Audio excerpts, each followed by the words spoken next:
Hey guys, this is Chetan for Gizmo Times and you're watching a quick gaming review of the Realme 5S that's launched alongside the Realme X2 Pro. And this phone comes with the Qualcomm Snapdragon 665 mobile platform.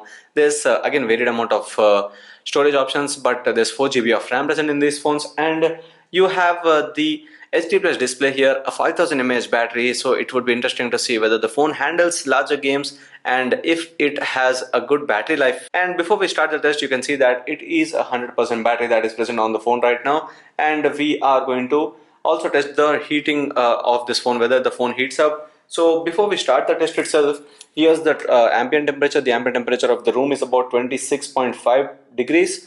On the phone, it's about 28.9 to 29 degrees, and that is uniform mostly towards the top and bottom of the phone, and on the back of the phone as well, it's about 28.9.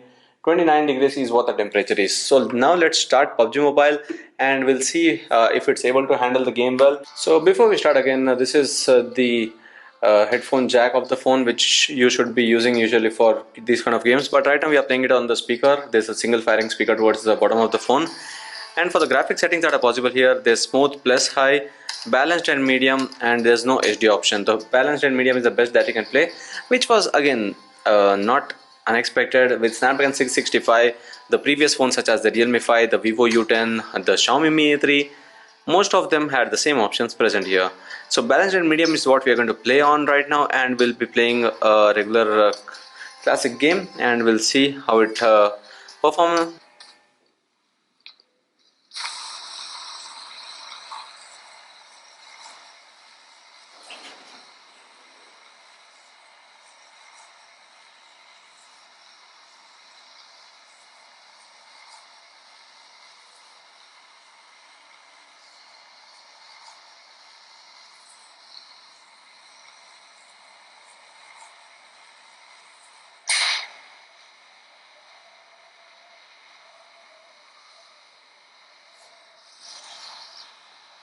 Anyway, as played earlier as well, it doesn't matter if we play well or not. The thing here is to see if there are lags, if there are any random frame drops because of the GPU. And here, so far, while I'd say that it's not the smoothest, there has not been any huge frame drop happening.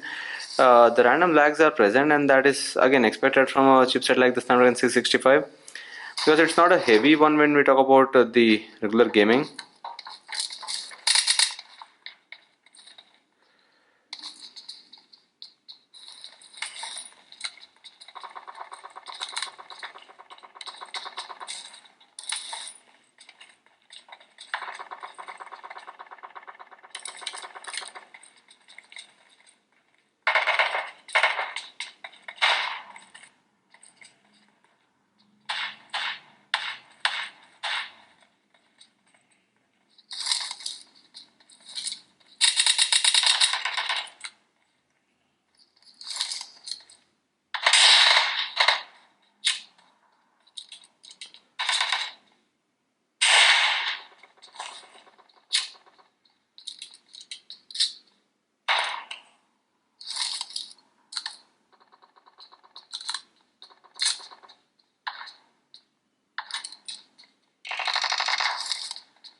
I would still say that this is not the smoothest of the experience that we get on a usual gaming smartphone, but we aren't regarding this as a gaming phone anyway. It's not even close to what we should call as a good gaming phone.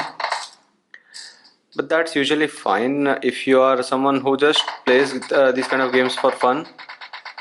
It should be fine enough for you. But if you're someone who's rigid or very deep into these kind of games, then you should be rather looking at some better phone, because it's not giving you going to give you that experience which you expect from a phone for gamers.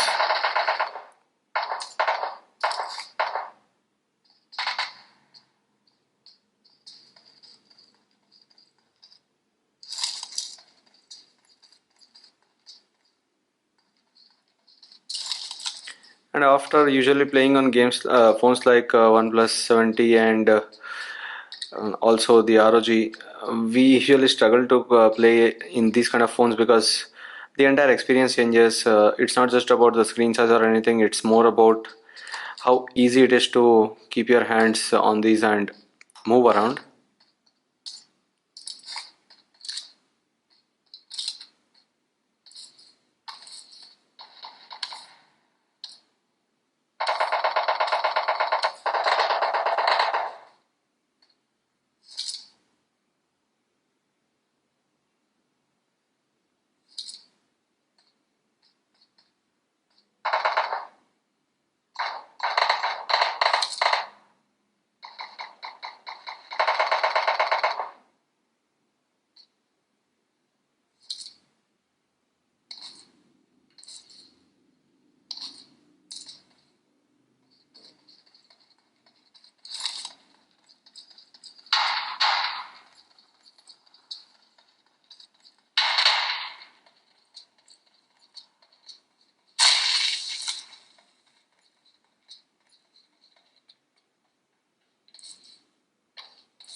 So this would be just a quick video, so I'm now moving on to smooth and high to see if the smoother gameplay would change things, because we are not going to do an entire experience of gaming here.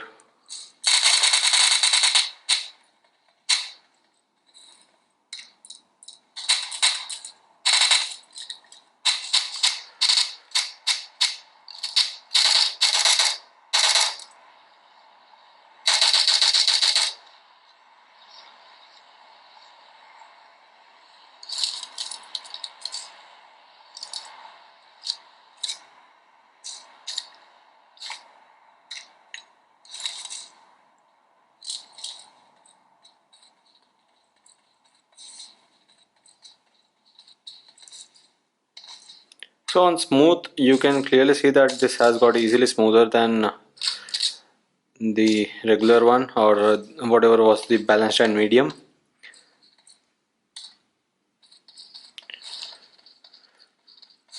Now I'll rather drive for a minute and we'll see if it handles those change in graphics very easily or not.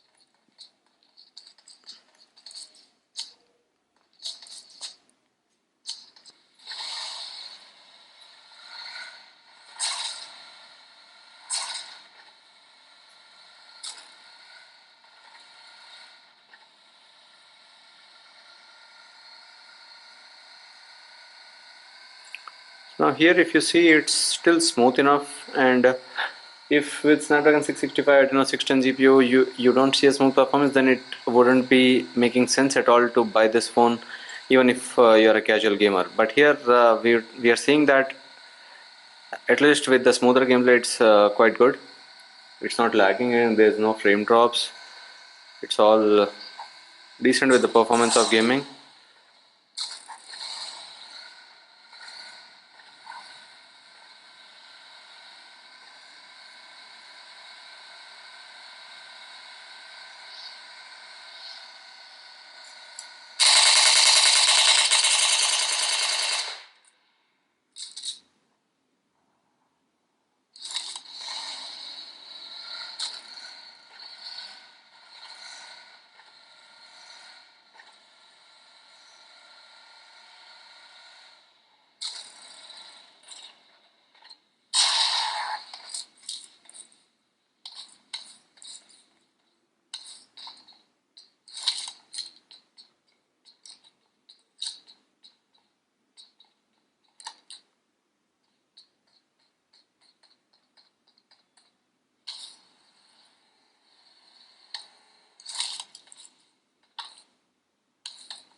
So I guess that's it. This was just a quick demo of the gaming anyway, and with Smooth you saw that it was rather well playable and easy, and that was not the situation with the other side. That's with the balanced and medium.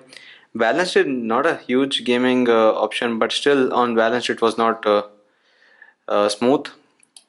So that's it here. I would say that it was good enough, not bad at all.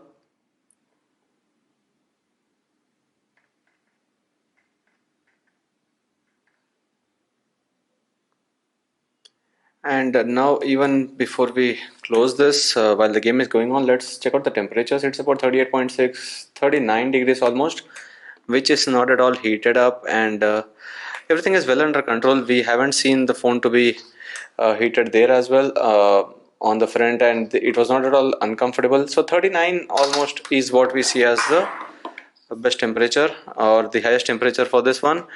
And let me exit here. Let's go to the battery stats now, because this is a 5000 mAh battery, so we expect the phone to give a good battery life, and let's see if that is the case or not. And we'll also be able to see how much time was the phone active with this particular game. So while the here settings here would say that it was active for about 28 minutes, it was actually active for about 20 minutes because we had set up the phone. And 97% is the battery from 100, so 3% battery drain, that's from 20 minutes of gaming. About 5%, and that's quite a good battery life. And there are a couple of factors to that. Firstly, there's not a huge ask from the GPU. So in a way, we'd say that the GPU can handle things very easily. There's no pressure given there. Even the CPU can easily deliver the performance. And the other thing is the HD plus display. It's not a full HD plus display, so the HD plus display would also drain lesser battery than what a full HD plus would have done. So for the battery life, I would say this is quite a good phone for someone who's into gaming and wants to play for long hours. But for someone who wants a real good experience of games like PUBG Mobile, Call of Duty, I won't recommend this phone, particularly because it does a good job of smooth gameplay. But even under smooth, you're getting a very low frame rate. It's not even ultra, it's not even extreme. So those two are not possible, and smooth and high is the only option that you get. So I would say in that way, this is not a great gaming phone, but for casual gamers, this is still a good choice. So that's it in this video. I hope you like this video, and I hope you share this and subscribe to Gizmo Times for more. Thanks for watching, and see you in the next video.